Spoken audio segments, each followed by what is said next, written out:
아mit대의 아들 요나에게 임하니라 이르시되 너는 일어나 저 큰 성읍 니느웨로 가서 그것을 향하여 외치라. 그 악독이 내 앞에 상달되었음이니라 하시니라. 그러나 요나가 여호와의 얼굴을 피하려고 일어나 다시스로 도망하려 하여 욥바로 내려갔더니 마침 다시스로 가는 배를 만난지라. 여호와의 얼굴을 피하여 그들과 함께 다시스로 가려고 배 삭슬 주고 배에 올랐더라. 여호와께서 큰 바람을 바다 위에 내리심에 바다 가운데 큰 폭풍이 일어나 배가 거의 깨지게 된지라. 사공들이 두려워하여 각각 자기의 신을 부르고 또 배를 가볍게 하려고 그 가운데 물건들을 바다에 던지니라. 그러나 요나는 배 밑층에 내려가서 누워 깊이 잠이 든지라. 선장이 그에게 가서 이르되 자는 자여 어찌함이냐. 일어나서 네 하나님께 구하라. 혹시 하나님이 우리를 생각하사 망하지 아니하게 하시리라 하니라. 그들이 서로 이르되 자 우리가 제비를 뽑아 이 재앙이 누구로 말미암아 우리에게 임하였나 알아보자 하고 곧 제비를 뽑으니 제비가 요나에게 뽑힌지라. 무리가 그에게 이르되 청하건대 이 재앙이 누구 때문에 우리에게 임하였는지 말하라. 네 생업이 무엇이며 네가 어디서 왔으며 네 나라가 어디며 어느 민족에 속하였느냐 하니 그가 대답하되 나는 히브리 사람이요 바다와 육지를 지으신 하늘에 하는 여호와를 경외하는 자로라 하고 자기가 여호와의 얼굴을 피함인 줄을 그들에게 말하였으므로 무리가 알고 심히 두려워하여 이르되 네가 어찌하여 그렇게 행하였느냐 하니라. 아멘. 오래전에 일입니다마는 호주에서 오신 선교사 한 분이 요나서의 이야기는 실제가 아니고 우화에 불과하다라고 말했다가 우리나라의 보수적인 기독교 분위기에서 견디지 못하고 쫓겨난 적이 실제로 있었습니다. 그분의 주장이 무엇인가 하면 사람을 삼킬 만한 것은 바닷속에 고래가 유일한데 고래의 목구멍이 사과 한 알 들어갈 만큼 작다는 거죠. 그래서 요나가 그 속에 들어가서 3일 동안 있는다는 것은 있을 수 없는 일이다. 그렇게 말했다고 합니다. 그런데 여러분이 아시는 그 브리테니카 사전 아시죠? 그 연구팀에 의하면 저 북극 쪽 있지 않습니까? 그린랜드 우리가 거의 가보지 못한 그런 곳인데 거기에서 잡힌 그 고래의 어떤 그 개체의 입 넓이를 재보니까 9피트 정도 되더라. 다시 말하면 작은 집채 하나 정도는 들어갈 만한 크기의 그런 큰 입을 갖고 있더라는 것이죠. 포클랜드라는 섬에서 그 고래잡이 배 두 척이 함께 이렇게 이제 출항을 했는데 그 중에 한 대가 이제 이렇게 어떻게 해서 뒤집어져서 선원이 한 명이 실종되었다라고 합니다. 근데 나중에 그 두 척 중에 또 다른 한 척이 들어올 때 이제 고래를 잡아서 왔는데 그 고래의 배를 가르니까 그때 다른 한 척에 뒤집히면서 실종되었던 그 선원이 그 배 속에서 있더라는 겁니다. 근데 살아있더라는 거죠. 실제 있었던 그런 이야기입니다. 큰 물고기 배 속에서 3일을 지내다가 살아나와서 느웨에 가서 회개의 메시지를 전한 이 요나의 이야기, 이것을 우리가 통해서 하나님의 마음이 어떤지 오늘 같이 한번 알아보려고 합니다. 첫째는 하나님은 사랑이시다라는 것인데 여러분 눈을 그 2절을 향해서 보시면 제가 한번 읽어볼게요. 너는 일어나 저 큰 성읍 니느웨로 가서 그것을 향하여 외치라. 그 악독이 내 앞에 상달되었음이니라 하시니라. 그랬습니다. 하나님 앞에 상달되었다라는 거죠. 이 표현이 히브리인들이 쓰는 어떤 독특한 수거 같은 그런 표현이라고 합니다. 그러니까 이 표현이 어떤 의미를 갖고 있는가 하면 이제는 더는 봐주려고 해도 봐줄 수가 없다. 참을 수 없을 정도로 죄가 쌓였다. 이제 그런 의미에서 사용되어지는 그런 표현이라고 하는 것입니다. 그만큼 니느웨 백성들의 죄가 그만큼 쌓일 대로 쌓였다는 것입니다. 더 이상 뭐 어떻게 봐주려고 해도 봐줄 수 없을 정도로 그렇게 되었다는 것이죠. 여러분, 이렇게 되면 어떻게 하는 게 좋겠습니까? 가장 간단한 방법은 그냥 썰어버리면 됩니다. 멸망시켜버리면 되는 것이죠.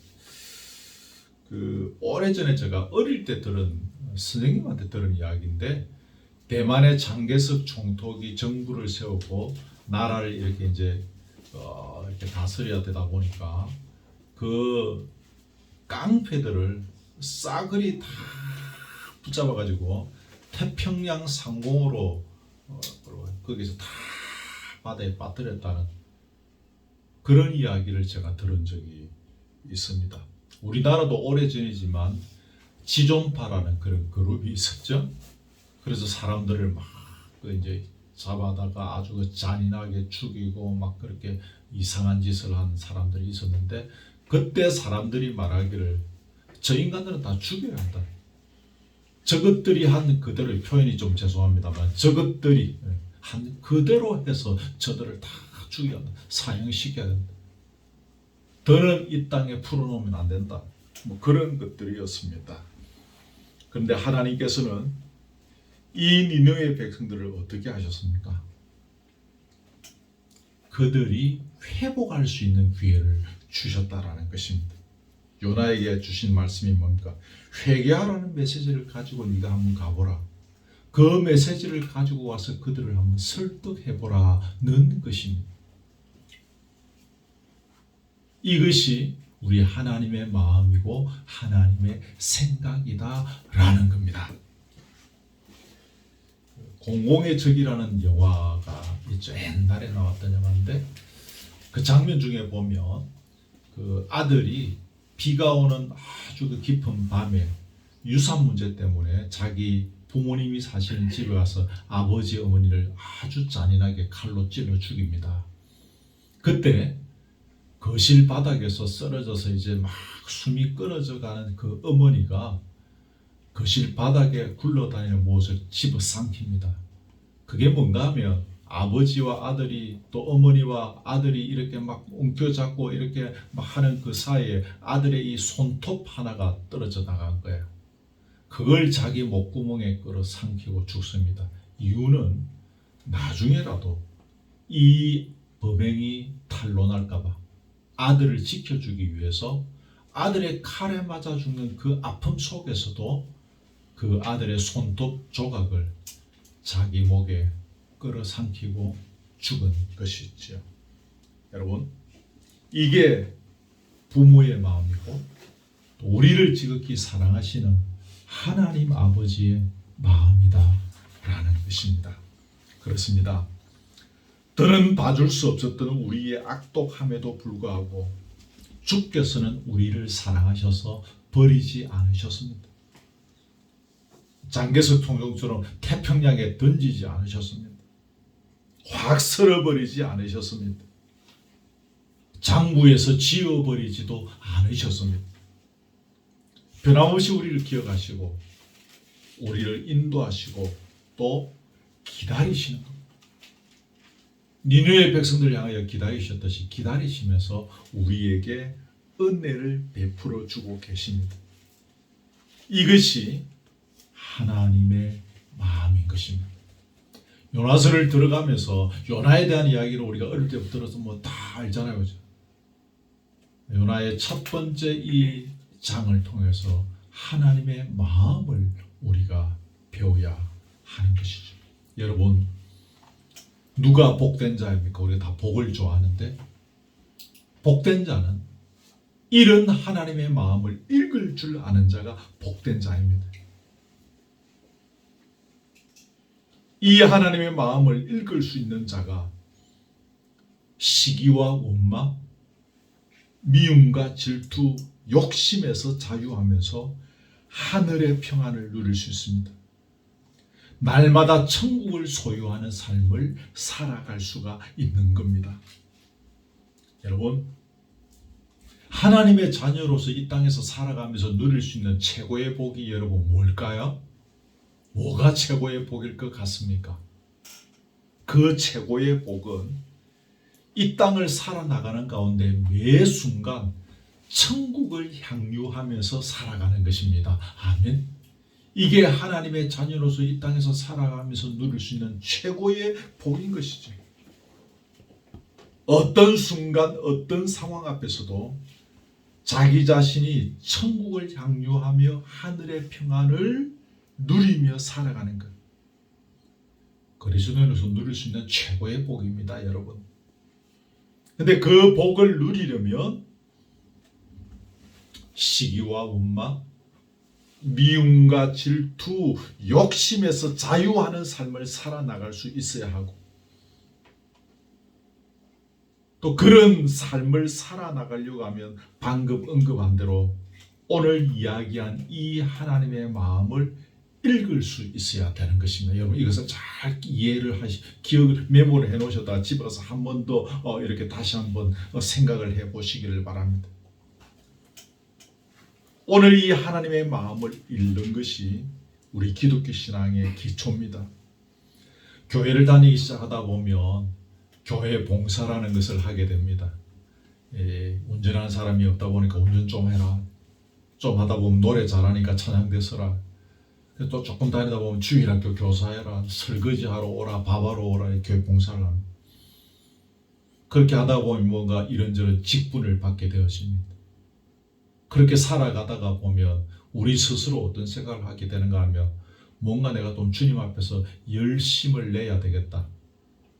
뭔가를 주님 앞에서 해야 되겠다. 뭔가 업적을 남겨야 되겠다. 뭔가 열매를 좀 올려드려야 되겠다라는 생각을 우리가 하게 되어집니다. 교회 다니는 분들의 다수가 직분이나 업적이나 열매 혹은 능력 같은 단어를 좋아하고 거기에 매달리는 것을 보게 되었습니다.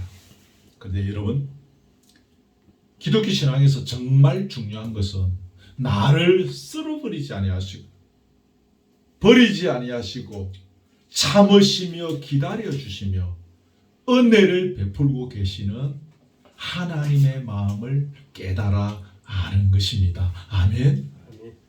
이걸 놓치는 거예요, 우리가.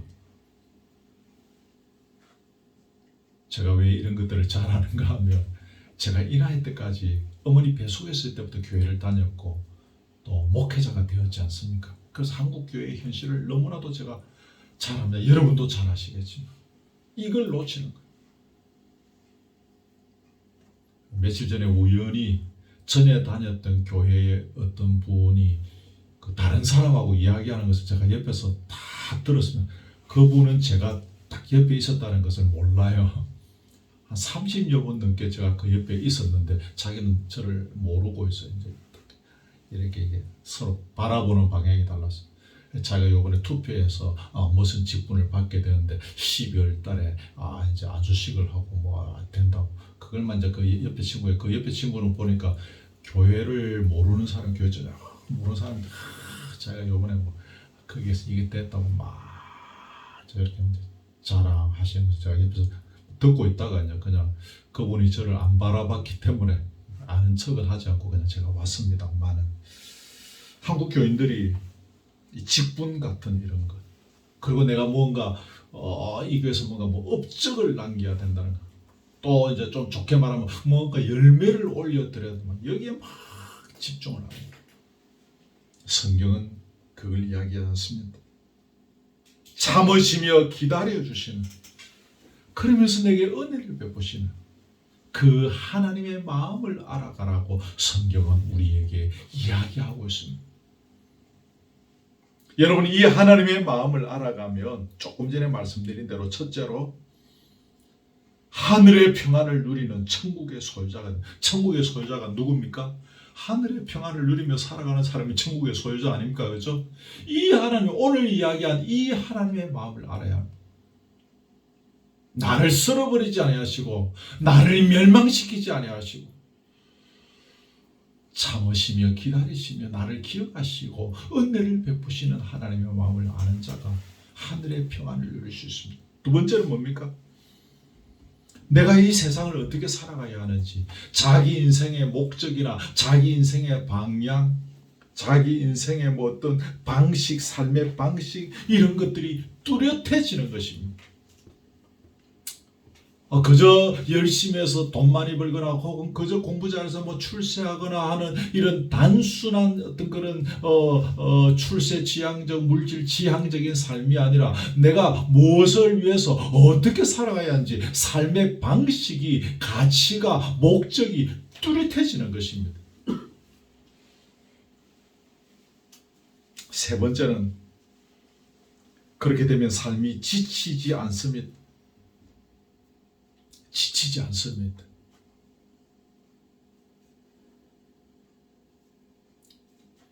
저의 생활을 아는 분들이 이야기해요. 피곤합니까? 자기들은 일주일에 이틀은 쉬잖아요. 그죠? 월화수목금한 토 이런 쉬잖아요. 저는 토일도 일한다는 걸 자기들이 알잖아요. 피곤합니까? 괜찮습니까? 괜찮습니다. 물론 육신은 피곤할 수 있겠습니다. 이건 지치지 않는 거예요. 내가 지향하는 삶의 목표가 있기 때문에, 내가 추구하는 삶의 목적이 있기 때문에, 방향이 있기 때문에, 그래서 낙심하거나 좌절하지 않는 것입니다.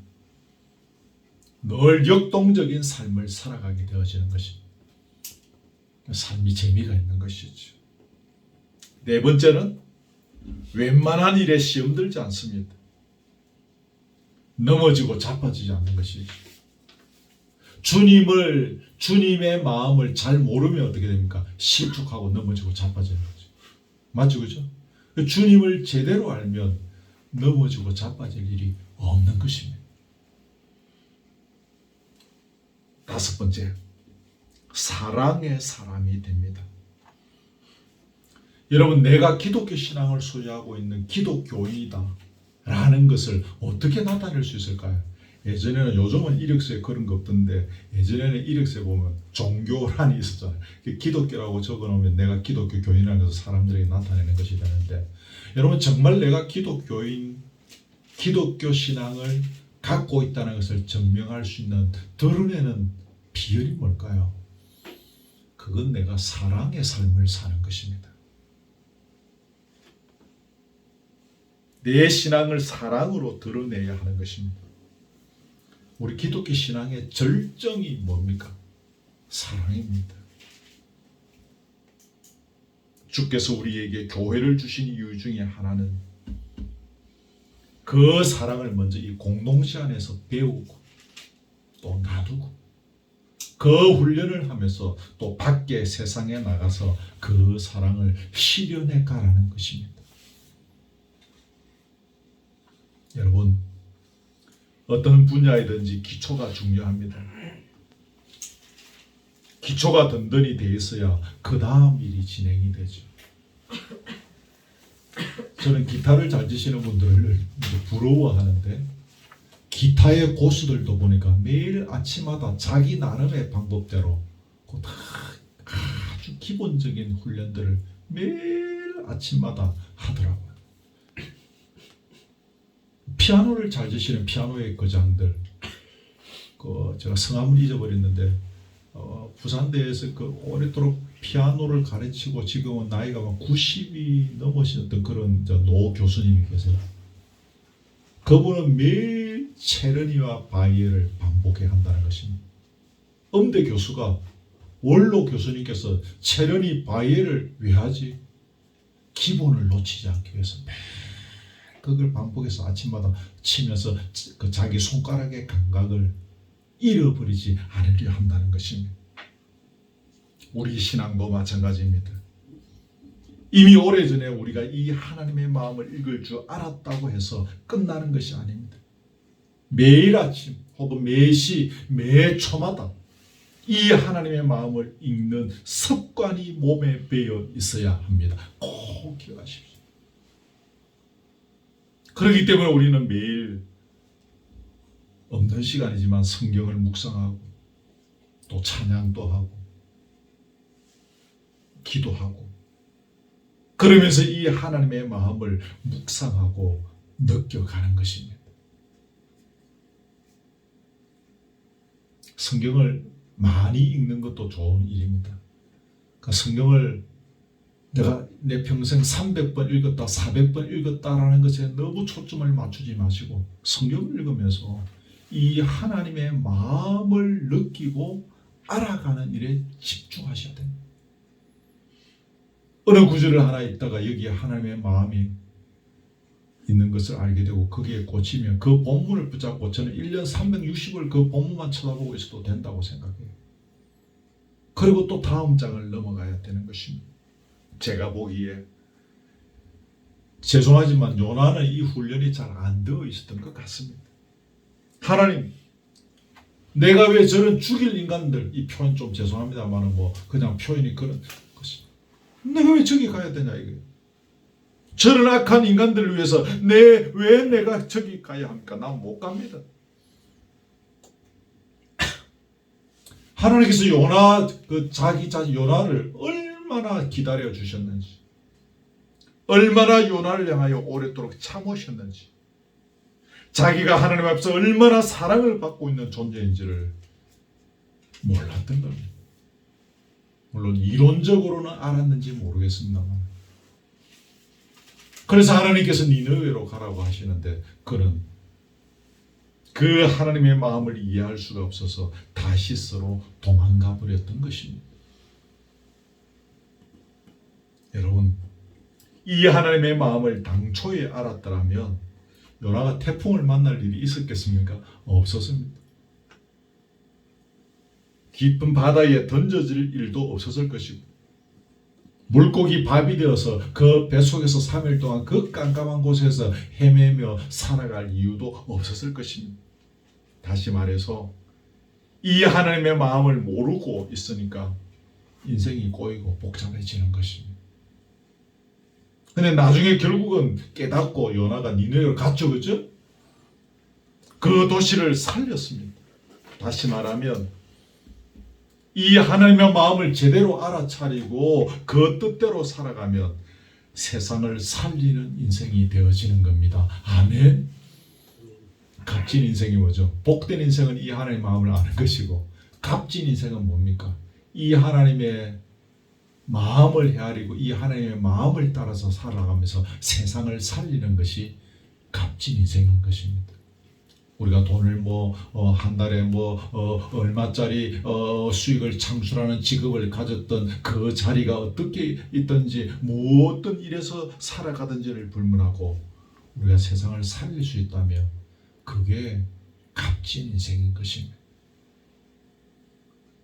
늘 저녁마다 제가 저기 밭을 돌고 기도하면서 추워도 제가 돕니다. 기도하고 하면서 하는 것 중에 하나님 이 동산을 통해서 세상을 살리는 그런 값진 열매를 맺게 하여 주옵소서. 제가 기도 안 하겠습니까? 돌면서 기도하죠. 두 번째는 하나님께는 그들도 소중한 존재라는 것입니다. 요나가 하나님의 명령을 거역하고 다시스로 갔던 이유가 뭡니까? 요나는 그 니느웨 사람들 싫었던 겁니다. 니느웨 사람들은 이스라엘의 적이었습니다. 이 사람들 때문에 이스라엘 사람들이 많이 죽었습니다. 이 사람들 때문에 물질적으로도 고통을 참 많이 받았습니다. 그런데 왜 내가 거기 가서 그들을 회개시켜야 하느냐 이겁니다. 싫습니다. 내가 왜 그 짓을 해야 됩니까? 라는 것입니다. 그런데 하나님의 마음은 무엇입니까? 내게는 그들도 소중하다. 내게는 너도 소중하지만 저 니느웨 백성들도 내게는 소중하다. 그들도 내 형상대로 지음받은 존재들이다 라는 겁니다. 이게 하나님의 마음인 것입니다. 지금은 일본을 바라보는 시선이 많이 달라졌지만 제 어릴 때나 혹은 청년 시절 또 젊었을 시절까지도 일본에 대한 적개심이 아주 강했었습니다. 그래서 축구 시합이나 예전에 이제 복싱 시합이 예전에는 참 유행했었죠. 일본과의 이런 경기가 있는 날은 만사체 쳐놓고 우리 백성들이 다 텔레비전 앞에 둘러서서 우리 편을 응원하고 막 일본 저 뭐 어떤 나쁜 놈 막 죽여라 막 그러면서 우리가 응원하고 그랬었습니다. 일본에 가끔 하면서 큰 지진이나 이상한 일들이 일어나면 우리나라 국민들의 다수는 마음속에 고소하다 그런 생각들을 사실은 가지고 있었던 것이 사실이죠. 그런데 언제부턴가 우리나라 사람들 중에서 일본에 선교사로 가시는 분들이 조금씩 생겨나기 시작하고 지금은 꽤 많은 분들이 일본에 선교사로 가 있습니다. 그분들의 한결같은 주장이 무엇입니까? 하나님께서는 그들도 사랑하신다라는 것입니다.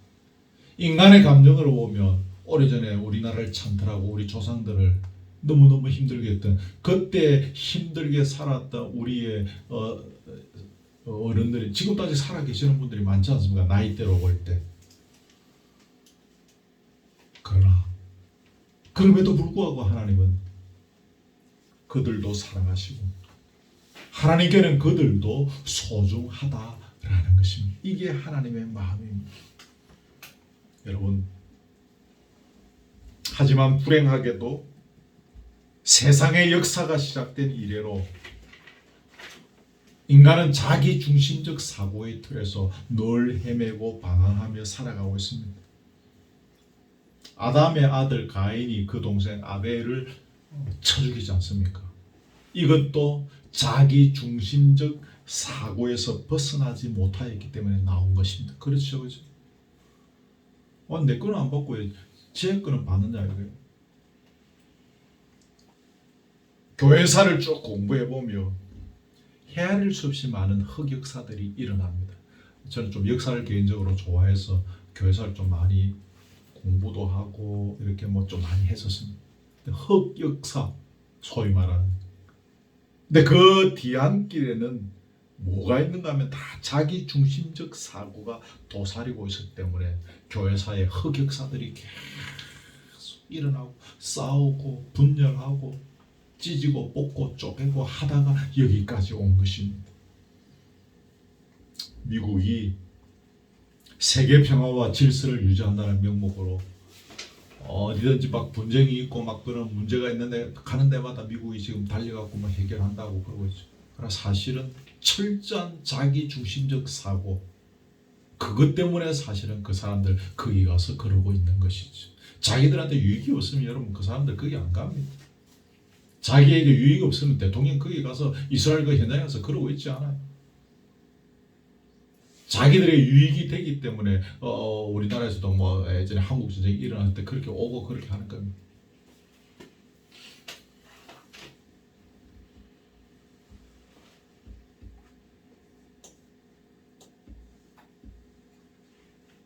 예수 그리스도께서 인간의 몸을 입으시고 이 세상에 오셔서 십자가에 달리신 것은 자기 중심적 세상을 살리시기 위함이었습니다. 그분께서 하신 행동은 철저히 이타적이었습니다. 근본 하나님의 본체시나 그 영광을 포기하시고 사람의 모양으로 이 땅에 내려오신 것. 십자가에서 고통을 당하시고 하늘 아버지와 단절되어지는 아픔을 겪으시면서 무덤에 들어가신 것. 이게 자기 중심적 사고와 가치관으로는 절대로 생각할 수 없는 일들입니다. 여러분 그렇지 않습니까? 그래서 사도 바울이 뭐라고 했습니까? 마음을 같이하여 같은 사랑을 가지고 뜻을 합하며 한 마음을 품어 아무 일이든지 다툼이나 허영으로 하지 말라. 오직 겸손한 마음으로 각각 자기보다 남을 낮게 여기고 각각 자기 일을 돌아볼 뿐더러 또한 다른 사람들의 일들을 돌아보라. 빌립보서 2장에서 그렇게 말했습니다. 여기서 그 마음을 같이 하는 것, 같은 사랑을 갖는 것, 한 마음을 품는 것, 다툼이나 허영으로 하지 않는 것, 겸손한 마음으로 자기보다 남을 낮게 여기고 다른 사람들의 일을 돌아보는 것, 이게 다 자기 중심적 사고로는 절대로 할 수 없는 일들입니다. 오직 그리스도 예수의 마음을 품어야만 가능한 일들입니다. 이것 때문에 예수님께서 오셨고 예수님께서 그렇게 사셨고 가르치시면서 세상을 살리고자 하셨던 것입니다. 우리 거루터기 교회가 이 언덕에 세워진 것은 세상에 많은 교회다 그 숫자를 하나 더하기 위해서 세워진 것이 절대로 아닙니다. 지극히 이타적인 그리스도 예수의 마음을 품는 신앙 공동체로 서기 위함입니다. 아멘. 우리가 이것을 늘 잊지 말아야 합니다. 주께서는 이 시대에 그런 교회를 찾고 계십니다. 신앙 공동체가 이렇게 서갈 때에 첫째는 우리가 삽니다. 우리 서로가 삽니다. 두 번째는 세상을 살리는 역사가 일어나게 되는 것입니다. 요나가 이런 마음을 품고 나아갈 때 자기 자신도 살고 니느웨도 살렸던 사실을 우리는 잊지 말아야 합니다. 마지막 세 번째입니다. 끝까지 추적하시는 하나님이십니다. 니느웨를 회개시키러 가라는 하나님의 명령에 대해서 요나는 성경에 보면 그래 돼서 여호와의 낯을 피하여 다시스로 가는 배를 타고 가버렸습니다. 도망갔습니다. 니느웨는 동쪽이고 다시스는 정반대인 서쪽입니다. 이쪽으로 가라고 했는데 저쪽으로 완전히 반대로 도망가 버린 거예요. 그러면 하나님께서 당분간 이 일을 잊어버리시거나 자기를 찾지 않으시겠지 생각했을 것입니다만 여호와의 낯을 피할 수가 없었습니다. 하나님은 끝까지 그를 따라오셨습니다. 여러분, 우리가 하나님의 손바닥에서 벗어날 수 있다는 생각을 들어 하기도 합니다만 택한 백성은 하나님의 손바닥에서 절대 벗어날 수가 없습니다. 요나가 나중에 큰 물고기 뱃속에 들어가 있는 순간에도 하나님은 그를 보고 계셨습니다. 그가 어디로 갔는지, 그가 거기에서 뭘 하고 있는지 다 알고 보고 계셨습니다. 그래서 결국 요나는 어떻게 됩니까? 하나님께서 원하시는 그 목적을 향하여 그의 인생이 나아가게끔 되어져 있는 것입니다. 좀 다른 이야기입니다만 앞에서 이야기했던 지난주 이야기죠. 합력하여 선을 이루어 나가시는 하나님. 요나는 도망갔지만 결국 그 물고기 뱃속에 들어가서 회개하게 만들고 그래서 다시 나와서 하나님께서 원래 계획하셨던 니느웨에 가서 회개의 메시지를 전하고 니느웨의 백성들을 살리는 그 일에 하나님은 요나를 들어 사용하셨다. 지는 도망가고 피하고 싶고 절대로 못 만나게 될 거라고 생각했지만 하나님은 그의 인생을 그렇게 몰아가셨던 것입니다. 사랑하는 여러분, 하나님의 손바닥에서 벗어나려고 하지 마십시오. 벗어나려고 발버둥 치는 순간에는 간섭의 손길에서 좀 자유하는 것 같아서 잠시 기분이 좋습니다. 아이들이 가출하면 부모님 돈 훔쳐가지고 아이들이 들어 가출하지 않습니까? 근데 가출한 순간에는 잠시 좋습니다. 자유하는 것. 그러나 그 자유가 오래 가지 못하지요. 요나에게 인해 풍랑이 찾아오고 깊은 바다에 빠지고 깜깜한 물고기 뱃속에서 헤매는 현장이 나타나서 그를 기다리고 있었습니다. 그게 공식인 것입니다. 세상의 표현대로 하면 아주 값비싼 수업료를 지출하고 결국 돌아오게 되는 것입니다. 그렇지요. 우리 인생의 행복은 우리가 하나님의 손바닥에서 벗어나지 않을 때에 누릴 수 있습니다. 그 안에 있는 순간에는 때로 갑갑합니다. 그죠? 요 안에만 있어야 되니까. 그 손바닥에서 벗어나지 않아야 되니까 갑갑하고 답답하고 때로는 불편하기도 합니다. 그러나 그 손바닥 안에 있으면 세상이 줄 수 없는 풍성함과 평안을 하나님의 신비로운 방법으로 그 하나님의 신비로운 스케일로 우리에게 채워주시고 부어주시는 것을 우리는 경험하게 되어집니다. 여호와는 나의 목자시니 내게 부족함이 없으리로다 라는 말씀이 쏙쏙쏙 내 가슴에 새겨질 정도로 그렇게 우리에게 풍성함과 평안함으로 찾아오시는 것입니다. 여러분, 때로 우리가 여호와의 낯을 피하고 싶을 때가 있습니다.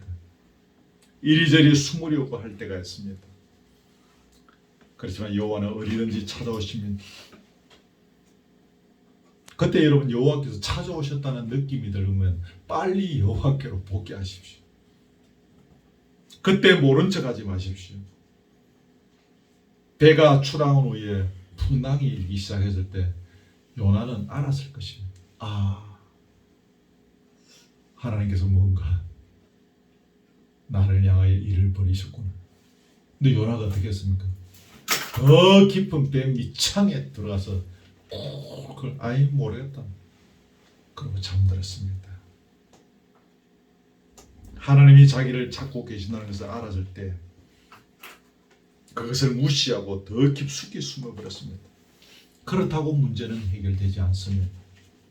풍랑은 계속되고 결국 그는 제비가 뽑혀서 바다에 빠지게 되고 물고기 뱃속에 들어가서 그 깜깜한 데서 결국은 주님을 찾고 결국은 주님께서 가라고 하시는 곳에 가서 그의 인생을 그렇게 걸어가게 될 수밖에 없었던 것입니다. 이 세 번째 이 부분을 우리가 여러 가지로 적용할 수 있을 것입니다. 저 같은 경우에는 목회자 안 하려고 참 많이 발버둥 쳤거든요. 이걸 내가 어떻게 하냐. 굉장히 오랫동안 긴 세월 동안 제가 한 계산해보면 한 6년을 도망 다녔습니다. 제가 이거 안 하려고. 하나님 끝까지 항구할 때까지 저를 찾아오시는 거예요. 말씀으로 찾아오시고 이렇게 하다가 또 안 되니까 어떤 거는 사고를 직면하게 되어지고 가족이 몰살할 위험을 경험하게 하고 그러면서 이렇게 아주 이제 쉽게 말하면 아주 이런 경건하고 엄숙한 방법으로 해서 제가 말을 안 들으니까 아주 그냥 극단의 그냥 방법 아주 쉽게 이렇게 깨달을 수 있는 방법을 하는 저를 그렇게 하시더라고요. 이제 이런 경우에 우리가 또 적용해 볼 수도 있을 것입니다만 또 여러 가지 자기의 삶 속에서 경건의 삶을 살아가고 또 이렇게 거룩한 삶을 살아가려고 하는 이런 부분에 있어서 또 하나님의 손바닥을 좀 떠나서 살고 싶고 조금은 내 마음대로 멋지게 좀 재미있게 살고 싶고 이런 것들도 얼마든지 이 세 번째 본문에 적용할 수가 있을 것입니다. 다양하게 여러분의 삶 속에서 뭔가를 적용해 볼 수가 있을 것입니다. 말씀을 맺습니다. 오늘 요나서 1장 전반부에서 하나님의 마음이 어떤 것인가. 첫째는 하나님 사랑이시다라는 것. 하나님께서는 그들도 소중한 존재로 보셨다는 것. 나만 소중한 것이 아니라 내 옆 사람도 소중한 존재였던 것입니다.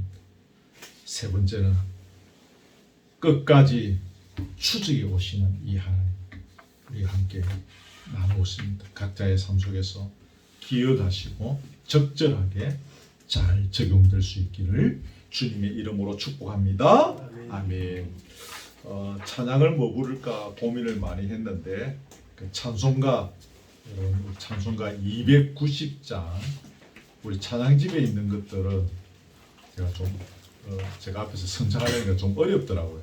할 만한 곡들은 몇 개 있었는데 제가 좀 아직 익숙하지가 못해서 찬송가에 있는 것을 정했습니다. 290장 우리는 주님을 늘 배반하나 주 예수 여전히 날 부르사. 우리 찬송 한번 부르겠습니다. 우리는 주님을 늘 배반하나 내 주 예수 여전히 날 부르사. 그 참되신 사랑을 베푸시다니 내 영제여 주님을 곧 따르라. 주는 위에 비네 주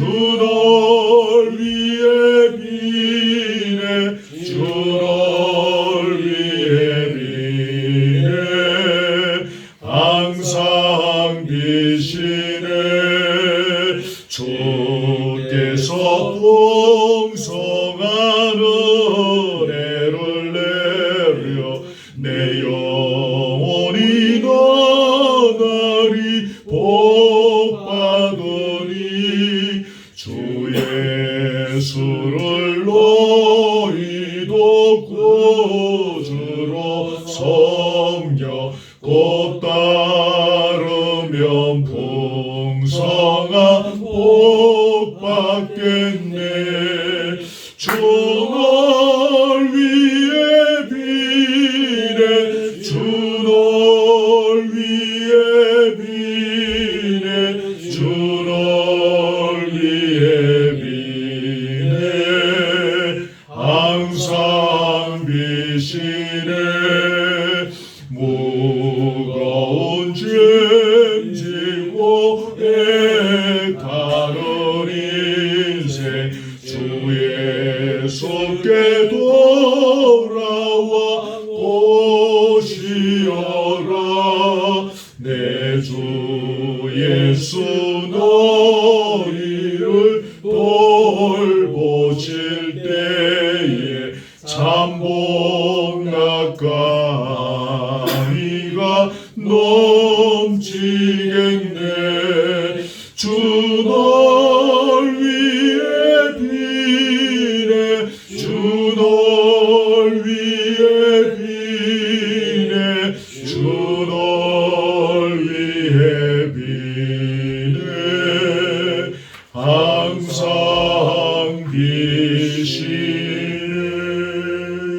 비시네. 말씀 나누었습니다. 기억하시고 또 메모에 이런 것도 보시면서 우리 함께 말씀 가지고 함께 기도하겠습니다. 같이 기도합니다. 하나님 아버지 감사합니다. 오늘 요나의 이야기를 가지고 하나님의 마음이 어떤 것인지를 나누게 되어졌습니다. 하나님은 사랑이시다라고 하셨습니다. 니느웨 백성들이 악도감이 하나님 앞에 상달되어질 정도로 그들의 죄가 쌓이고 쌓였던 상황이었지만 하나님은 그들을 버리지 아니하시고 멸망시키지 아니하시고 요나를 통하여 그들에게 회개의 메시지를 선포하게 하시며 그들을 살릴 계획을 갖고 계셨음을 돌아봅니다. 이것이 니느웨 백성들에게만 향한 것이 아니라 오늘 나를 향하여 우리를 향하여 갖고 계신 하나님의 마음인 것을 배우게 되어집니다. 우리 또한 그렇게 살았습니다.